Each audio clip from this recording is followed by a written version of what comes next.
generem amb totes aquestes deixalles de fem del menjar que generem, per exemple, en la cuina de Maribel, com podem fer per a transformar-les? I així tenim a la tècnica mediambiental a Gemma Alcañiz amb nosaltres per a parlar de tot això. I tenim així aquests residus que hem generat a la cuina. El que generem a la cuina quan estem cuinant, estan menjant la fruita, la verdura, tot això, podem continuar el cicle de la matèria i tancar a casa el cicle de la matèria com es fa a la natura. I de quina manera podríem seguir aquest cicle i transformar-los? Si tenim un lloc en la nostra casa, un jardinet, un xicotet hort, podem tindre un compostador com aquest, que ha d'estar posat en terra, no es pot posar a... És important que estiga sobre superfície natural, no? Sí, perquè... No pot... Si tenim fusta o tenim elements... Clar, per això li hem posat així un palet. Un palet... Per a simular. Mireu el palet. Preciós. Sí, perquè per ahí, per baix, entren els microorganismes que n'hi ha a terra i fan... La seva feina, no? A descompondre la matèria orgànica i també tot el lixiviat, els líquids que eixen de la matèria orgànica quan es desfà, també van a la terra i no... Molt important. Clar, hem parlat de les deixalles orgàniques que anem acumulant en la cuina o al llarg en la vivenda en general, que les anem acumulant en un poal específic. Sí, en qualsevol lloc. I després, què tocaria? Abocar-ho directament allà? Sí, posem el nostre compostador, posem una reixa a baix perquè no entren per ahí animals que no volen que entren al compostador, i el primer que faríem quan comprem el compostador seria posar una capa que siga filtrant, perquè per ahí puga passar l'oxigen i puguen entrar els microorganismes de la terra. Una capa filtrant que consistiria en qüestions... Matèria seca, fusta... Que no siga molt gran, tampoc. Molt bé, però faríem una primera capa i cobriríem tota la part de 20 centímetres, per exemple. 20 centímetres d'espessor. Per a que s'aireja, sí. Per a que n'hi hagi una capa al principi per a airejar. I això caldria mantenir-ho molts dies abans de començar a posar-ho? Ho podem fer de forma immediata? Ja podem fer. Una vegada que posem aquesta capa, ja podríem anar ficant les nostres restes de menjar. Que em veig ahir que també... Clar, ha tirat un paper. Paper, però és paper de cuina, o els tovallons de paper, no? Sí, però no... Sí, tot el que siga brut de la cuina, de netejar, que no tinguin productes químics, per això de l'ou... No caldria separar-ho. A veure, clar, per tant, si agafem un desinfectant, per exemple, li arrem el paper de cuina, netegem el camp de netejar, això no ho hauríem d'abocar a aquest... No, això iria a la resta. Molt important això, també, perquè la distinció l'hem de fer, naturalment. Per a què anem a fer això? Per a compostar la nostra matèria orgànica i després de 6-9 mesos, tindre un compost per a utilitzar les nostres plantes, en el nostre hort. No volem utilitzar productes químics per a fer un compost que és de primera qualitat, perquè l'anem a fer amb tots productes naturals. Ara de seguida ens explicaràs quin és el procés, en realitat, què passa allà dins després de tots estos, després d'haver-los abocat, durant quant de temps pot estar, però abans el que voldríem és portar-los a casa, en definitiva, un reportatge que han elaborat els nostres companys, les nostres companyes, sobre totes aquestes coses que acabem abocant a la bossa del fem, que hem de recordar, que hem de separar precisament per a facilitar-los la feina a les persones que després arrepleguen les nostres deixalles i que precisament se dediquen a separar-les per a tractar de reciclar el que siga possible. Això és el que han descobert els nostres companys.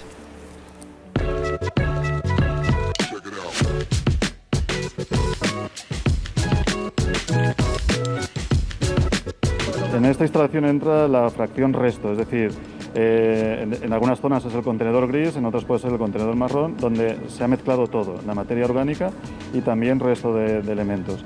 Y en esta instalación lo que hacemos es separar todos esos elementos. Es como si cogiéramos una bolsa de basura que está llena de residuos y se va a abrir. La abrimos, quitamos la parte más voluminosa y luego ya se va extendiendo, que son las líneas de selección. Més de 2.000 tones de fem arriben cada setmana a esta planta de tractament d'Algímia. L'objectiu és aconseguir la màxima recuperació. Àngel, així tenim una mostra de coses que s'haveu trobat dins de la planta. Sí, realmente se tira de todo, aparece de todo, juguetes, cintas de vídeo viejas, aparatos eléctricos, electrónicos. Estas cosas pueden incluso llegar a ser problemáticas para el funcionamiento de la planta, por lo tanto hay que evitar tirar estas cosas en origen en el contenedor gris. De lo que se trata es de recuperar lo más posible y por lo tanto esto debe tirarse en el sitio adecuado. En este caso, este tipo de residuos se tiran en los ecoparques. Recuperamos cartón, recuperamos plásticos, recuperamos hierro, recuperamos aluminio. Con la materia orgánica obtenemos el material bioestabilizado y compost también, obtenemos fill y luego con lo que ya no podemos separar más es un elemento que va a vertedero.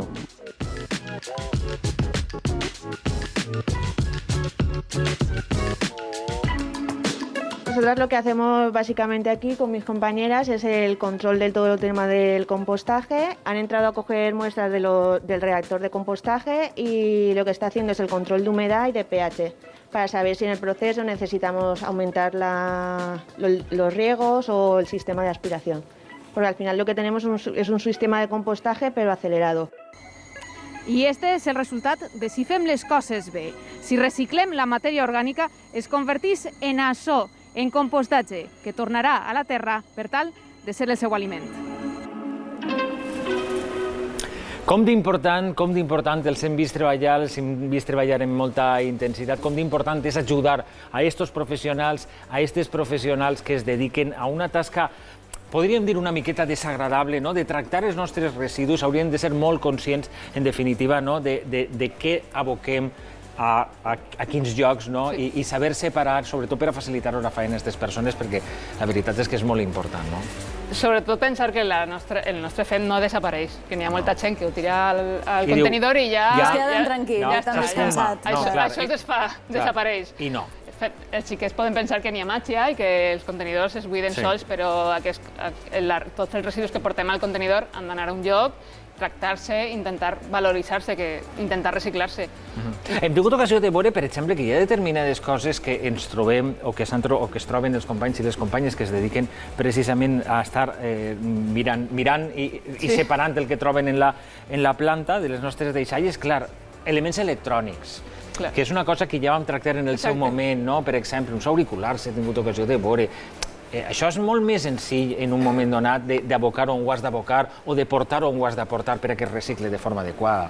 Clar, les plantes de tractament de residus cada volta són més eficients, estan millor preparades per a separar, però encara hi ha això, tot el que nosaltres puguem separar a casa és feina que millorem per a que es puguen utilitzar tots aquests recursos per a reciclar-los.